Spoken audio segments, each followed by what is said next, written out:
3 weeks ago, Al Simmons returned from the grave, tricked, deceived. He now lives a life he'd much rather never have started.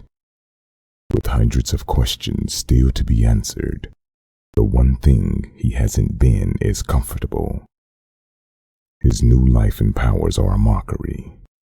Both are cruel jokes, put into play by a legendary evil.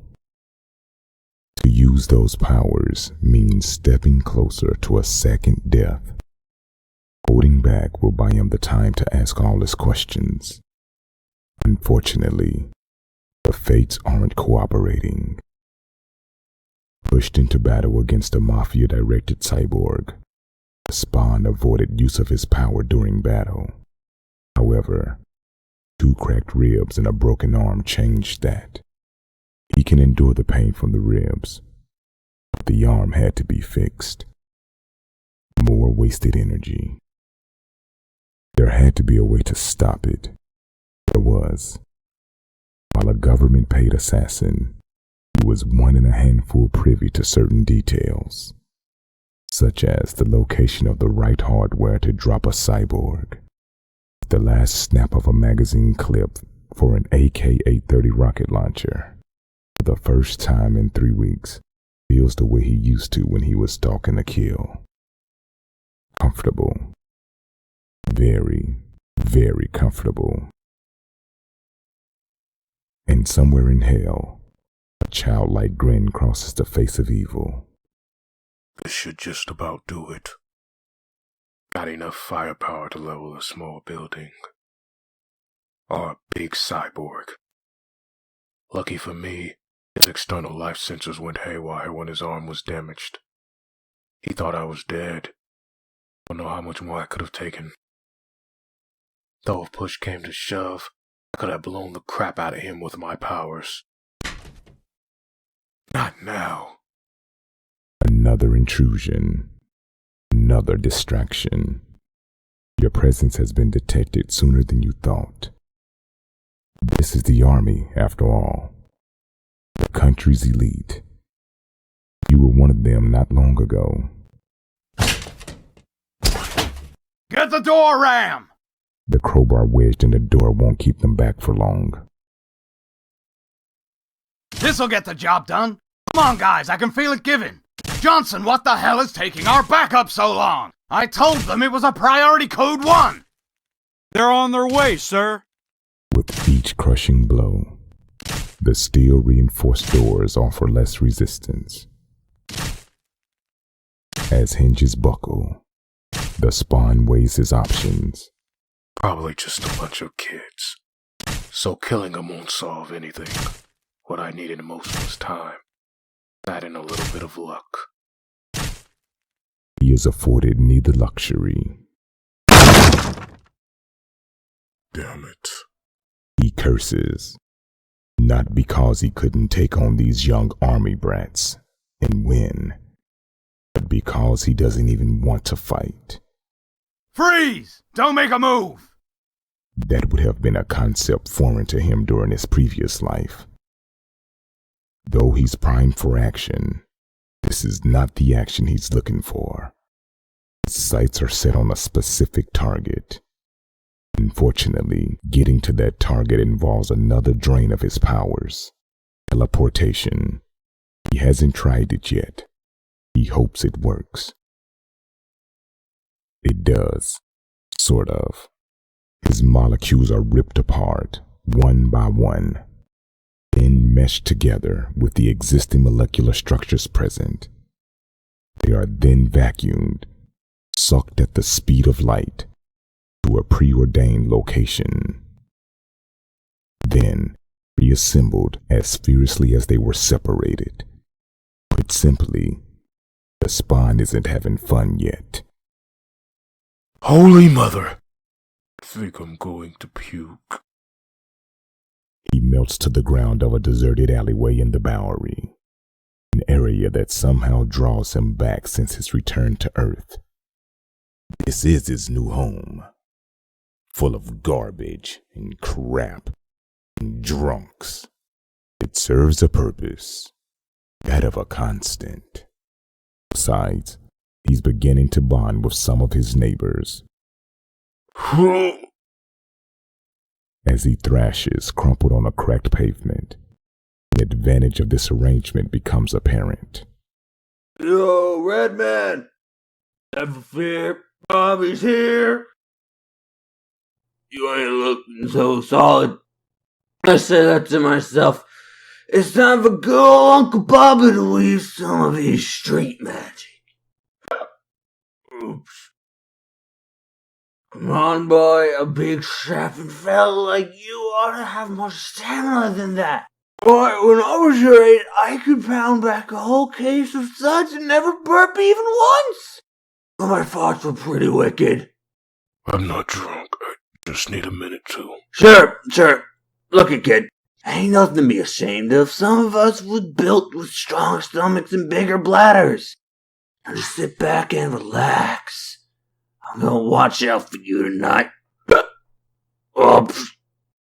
okay, fine.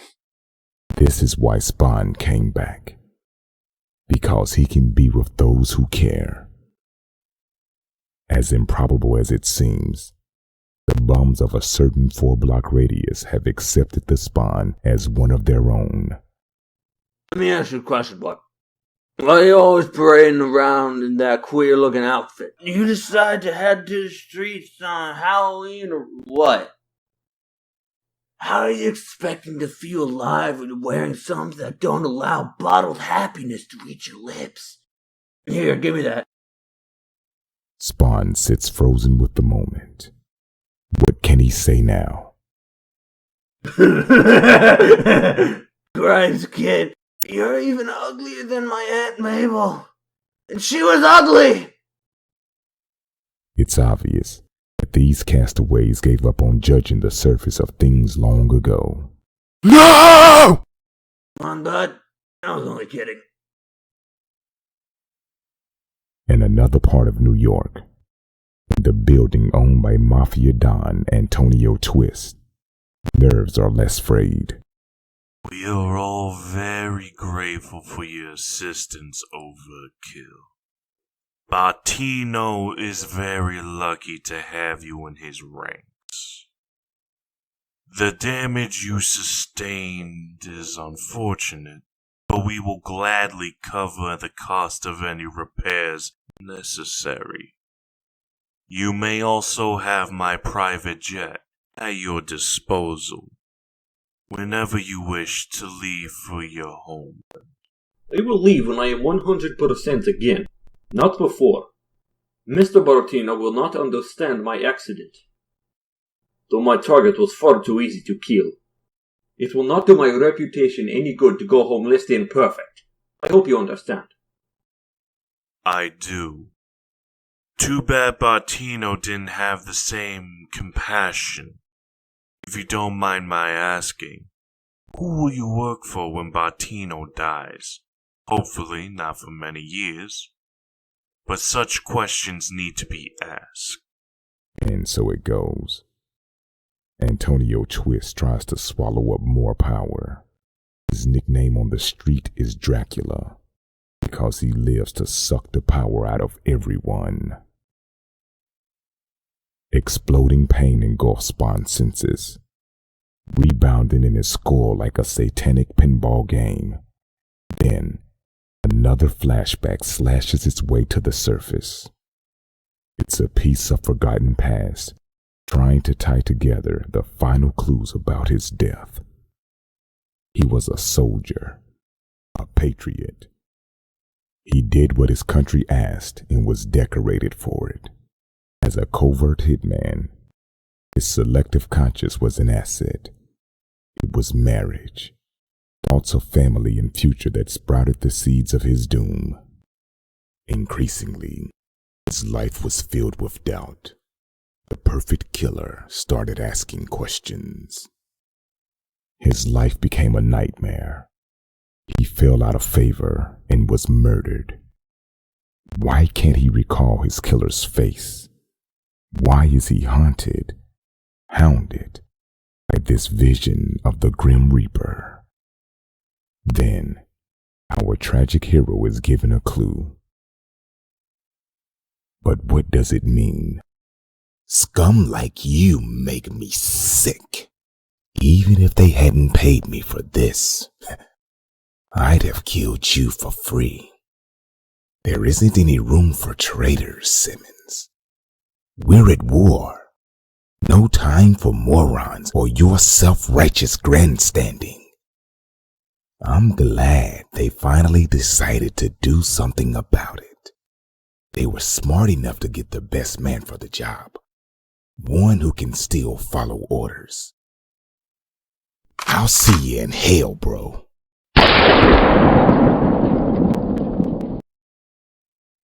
What does it mean? Stop! Hey, bud, I said I was only kidding about your looks. Peacefulness. It can be such a rare commodity. Stop! Don't kill him! It's been 5 years since her husband's death. Wanda Blake had come to terms with that fact years ago, but in the past 3 weeks, her sleep has been sporadic at best. She can't stop thinking of him and his tortured soul. And try as she might to hide it from her new husband, these are images she cannot endure. Wanda! Wanda! What is it? Snap out of it, sweetheart. There's nothing here. Don't kill him! Oh, Terry, what's wrong with me? Someone killed him. Someone shot Al. I don't think he was killed in action. He couldn't. Listen, baby, you got to let it go. Al's dead. He died for his country. But he wasn't murdered. You said so in the past. Look, tomorrow I'll send for his files and check again. That's not enough. You see, my very existence is putting all of you in danger. Someone wants me, and they're willing to carve a path through these alleyways to eliminate me. For now, they think I'm dead. The perfect time to go on the offensive. Besides, somebody has to protect our territory. This is our home, Bobby. We can't let them take any more. I can't. Jeez, lighten up, Al. We don't gotta worry about him. We can just move. Wouldn't be the first time. So piss on him, I say. Let him have that stinking garbage. It ain't worth fighting for. No, but you are. Besides, friend, I won't move. These alleys are ours. Now tomorrow and next week, they have no right, and they have no guts. This'll be easy. I promise. So you're a regular hero, are you? Here, I figured you wore that getup because you were some kind of fruitcake. I'm no hero. Shoot yourself. Ain't no business of mine anyway. But tell me, son, what I've heard, it's the damn Mafia that's been combing our turf. You ain't crazy enough to try and take some dudes on, are you? I just figuring I'm pulling off something stupid like that. I have my ways. Yeah, I can see. What you planning on doing? Conquering China? No, it's what it'll take to even a score. An eye for an eye. Time to streamline. His cape will only get in the way now. Other than for show, he sees no reason to keep it. As Spawn walks away, lost in the clattering of guns and ammo, neither he nor Bobby notice the cape as it slithers after them. The next morning at the animal shelter near Wanda's home. You heard me right, ma'am. Don't have anyone here on staff who fits your description. Sounds like a mighty fine fellow, though. Except, of course, about him posing as an SPCA employee. I can't approve of that part. Might have been from another district. Though that don't explain why he know about your dog. She brushed it off at the time. But Wanda hasn't been able to stop thinking about the man who came calling about her dog. Besides, there have been those recurring dreams about Al. In some weird way, She feels he might have known Al. He seemed like a troubled individual, if nothing else. She wanted to make sure he was okay. Now she knows the nice gentleman was a fraud. But why? Maybe he was checking up on her husband. Marriage to a CIA man does have its pitfalls. Go ahead. Get a good look. And I'll tell ya, I'm mighty proud of my ears. Sure, I've heard all the jokes. You look like a taxi with its doors open. Hey, Dumbo. Hey, Trophy Head. If nothing else, they sure do break the ice. What? Oh, pardon me. I was thinking of something. What did you... After 10 minutes talking about earlobes and Ross Perot, Wanda excuses herself. I wonder if Terry's in some sort of trouble at his job. Was that guy a government stiff? Or something more? These questions will follow her for the whole day. Nightfall. Perfect time for dead heroes to go to work. Time to get some fast answers. That thug I took out last night killed himself before I could get any answers. Bet it won't take me long before I get some new ones. He's right. It takes only 3 well-placed appearances to get the facts. Who sent Overt-kill? A man nicknamed Dracula. Now to pay him a little visit. In a midtown building, perched amid the concrete catastrophes of New York City, sits a somber figure. He considers his options, which companies to engulf, what to wear to the charity fundraiser, whose wife to seduce. These plans are made with no fear of interruption. No one has ever penetrated past the 2nd level of the resident 12th tier security system. No one. I need your help, fat boy.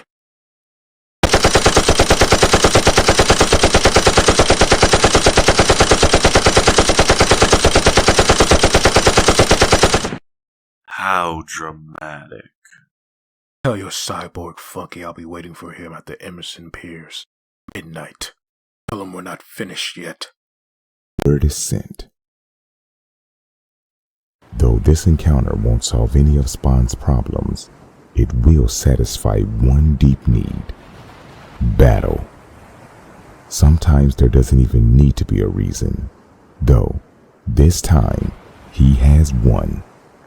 A debt to the residents of the alleyways. Then again, maybe it's for himself alone. A purpose. A way to resume his life. A reason for hope. Cocky son of a bitch. Hey, hero! Seems I screwed up. Should have ripped your friggin' head off to make sure you was dead. I intend to correct my oversight. Thanks for the invite. Shall we play? Gladly. Spawn's leap to safety goes nowhere as Overt-kill's hand darts out. What's wrong with your magic chains now? He'd forgotten about his loose hanging chains. It felt so natural to be holding a gun again that he half forgot about his new situation. He'll regret it at leisure. Right now, he grabs the closest piece of flying debris and improvises. He's gained an advantage. No reason to celebrate, though. Wounding a machine only leaves you with an angry machine. It must be terminated. That almost hurt. You scarred me for a 2nd time. I can't have that. Bud, you want to see scarred? I'll show you hell in the flesh. Take a good look. I'm patient. You look like crap. You know, the smelly oozy kind. Now I'm going to stomp you, so I can scrape you off my boot, you piece of turd. Bad joke.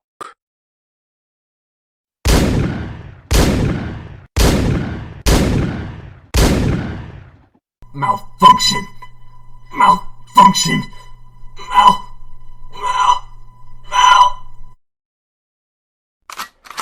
So, who's laughing now? I fought your kind before. This is where the fun comes in.